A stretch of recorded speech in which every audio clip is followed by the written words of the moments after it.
రేపు రాబోయేటువంటి బడ్జెట్లో ఎలాంటి పనులు ఆయా నియోజకవర్గాల్లో పెండింగ్లో ఉన్నాయి, ప్రజలకు ఎలాంటి అవసరాలు ఉన్నాయి, వాటిని గుర్తించి వాటి యొక్క లక్ష్యాలను చేరడం కోసం బడ్జెట్ కేటాయింపులు జరగాలనే ఉద్దేశంతో ఉమ్మడి వరంగల్ జిల్లా వ్యాప్తంగా ఉన్నటువంటి కలెక్టర్లతోటి అదేవిధంగా ఇతర అధికార యంత్రాంగం అంతా కూడా ఈరోజు మన ఇన్ఛార్జ్ మినిస్టరు గౌరవనీయులు పొంగులేటి శ్రీనన్న గారి ఆధ్వర్యంలో మీటింగ్ ఏర్పాటు చేసుకోవడం జరిగింది.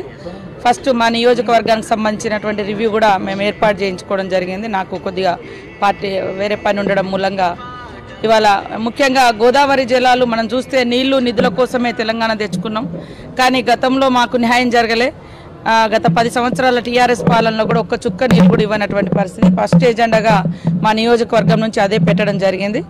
ఏమేమైతే ప్రాబ్లమ్స్ ఉన్నాయో అవన్నీ కూడా ఈసారి క్లియర్ చేసుకొని వర్క్స్ అన్ని కూడా స్టార్ట్ చేసుకునే విధంగా, అదేవిధంగా జాతరకు సంబంధించి కానీ ఇంకా డెవలప్మెంట్ యాక్టివిటీస్కు సంబంధించినటువంటి నాకుండేటువంటి 3 జిల్లాల కలెక్టర్లతో, ఎందుకంటే ములుగు కాన్స్టిట్యున్సీ 3 జిల్లాల పరిధిలో ఉంది, వారందరితో మరి రిపోర్ట్స్ అన్ని తెప్పించుకొని ఇప్పుడు మన ఇన్ఛార్జ్ మినిస్టర్ గారికి ఇవ్వడం జరిగింది. అవన్నీ కూడా రేపు వచ్చేటువంటి బడ్జెట్లలో శాంక్షన్ అయ్యే విధంగా. గతంలో చూస్తే పైన ఎవరో కూర్చొని రాస్తే కింద ఒకటి అవసరం ఉంటుంది, క్షేత్రస్థాయిలో ప్రజలకు మనం పైన ఒకటి ఇస్తూ ఉంటాం. అట్లా కాకుండా ప్రజలకు ఏదైతే అవసరం ఉందో అది ఈసారి బడ్జెట్లో ప్రతిబింబించే విధంగా అలొకేషన్ జరిగే విధంగా ఉండాలని ఈరోజు మన ఇన్ఛార్జ్ మినిస్టర్ గారు శ్రీ గౌరవనీయులు పొంగులేటి శ్రీనన్న గారు మీటింగ్ పెట్టడం జరిగింది.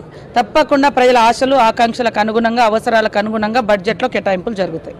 అదే అంటానా, కేటీఆర్ గారు ఒక మాట అంటారు ఎప్పుడు కూడా, ఏంది 1000 గొడ్లను తిన్న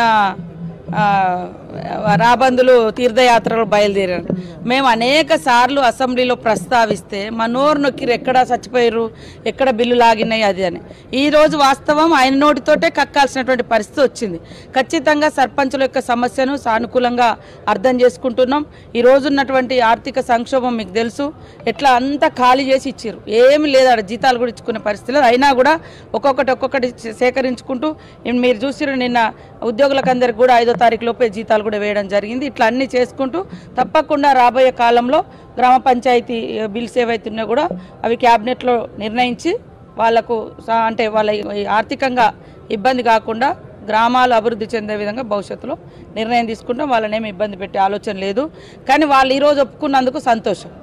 ఎందుకంటే ఇన్ని రోజులు మీకే తెలుసు, అసెంబ్లీలో కూడా ఎక్కడి బిల్లులు ఎక్కడి ఆ డబ్బులన్నీ వాళ్ళకి ఇష్టం వచ్చినట్టు వాడేసుకున్నారు. గ్రామ పంచాయతీ డబ్బులన్నీ కూడా గత ప్రభుత్వము తమకు ఇష్టానుసారంగా వాడేసుకోవడంతో ఈరోజు సర్పంచులు చాలా ఆర్థిక సంక్షోభంలో ఉన్నమాట వాస్తవము, గ్రామ పంచాయతీలు కూడా ఇబ్బందులలో ఉన్నమాట వాస్తవము. అవన్నింటిని కూడా ఎప్పటికప్పుడు చర్చిస్తున్నాం. ఖచ్చితంగా రాబోయేటువంటి క్యాబినెట్లో కూడా అదొక ఎజెండాగా తీసుకొని దాని మీద కూడా ఒక మంచి నిర్ణయం తీసుకునే విధంగా తప్పకుండా వాళ్ళకైతే అన్యాయం జరగకుండా నేను as a incharge minister Panchayati Raj మినిస్టర్గా చొరవ తీసుకుంటాను.